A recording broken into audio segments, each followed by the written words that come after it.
kayaking section.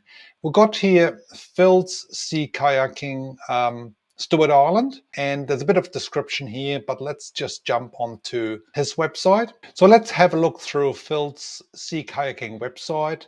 There's a bit of information about the tours. There's a number of tours offered. You can obviously do a half-day tour or a full-day tour, but that's pretty much what it looks like. You get all the equipment You obviously have to bring some personal gear, but it's all described here. As you can see, 2.5, 4.5 hours, 8.5 hours. So most of that stuff is all supplied, and you obviously have a guide with you. And sea kayaking really can be done by anybody without much previous experience. So it's a great way to explore that central part with Paterson Inlet on Stewart Island. So another very interesting thing to do is actually the night sky watch here on Stewart Island. In 2019, Stewart Island has been awarded the accreditation for the International Dark Sky Association. About 85% of Stewart Island are actually protected with the Rakiura National Park, and also with a low population base, there's actually hardly any light pollution, which is quite important for stargazing. So again, if you have a good look through this webpage here on the 𝗏𝗏𝗃𝗀𝗃𝗀𝗃, you get quite a bit of information about dark sky sanctuary, Stewart Island, Rakiura. If you are into history, then I would highly encourage you to visit the Rakiura Museum. As briefly mentioned before, there's quite a bit of history from the Mary history. Obviously, there's lots to discover because Stewart Island and the islands between the South Island and Stewart Island were quite important places for the Maori population hundreds of years ago. But also there's been a lot of settlers coming here, seafarers, sawmillers, shipbuilders, settlers and missionaries. So there's a lot of information. So I highly encourage you to check out the Stewart Island Rakiura Museum if you have a bit of time. So as you can see, I always go back to the Stewart Island website, which is really interesting. It's quite a basic website, but there's lots of information. Like a last bit I want to mention here is fishing, hunting, and also diving, snorkeling. So there are local fishing trips available, but I've done them myself, especially with this boat. Depending on the weather conditions, you need to be aware that the fishing trip can be very rewarding in respect. Here we have blue cots. There's heaps of them around. But also it can be quite challenging in respect of the size of the boat, if there's a strong sea, a strong wind. So you need to be mindful of that. But in any case, the fishing around Stewart Island is just incredible. So you get these beautiful blue cod, and you can take them with you if you want at the end of the day and prepare them at night. You also see seabirds like the albatross. There's a number of albatross birds around Stewart Island as well. By now, you're probably aware that you really need to bring plenty of time for Stewart Island. Not only is there so much to do, but you also need the time to get the place. Here you can wind down from the rest of the world and embrace a little bit of the past. As mentioned before, there are links down below. You can download the free New Zealand planning sheet in the description box as well. If you're heading towards the Fiordland National Park, watch this video with stops along the way. If you find this video helpful, please hit the subscribe button below and thumbs up to stay connected for more helpful New Zealand travel tips. See you in the next video.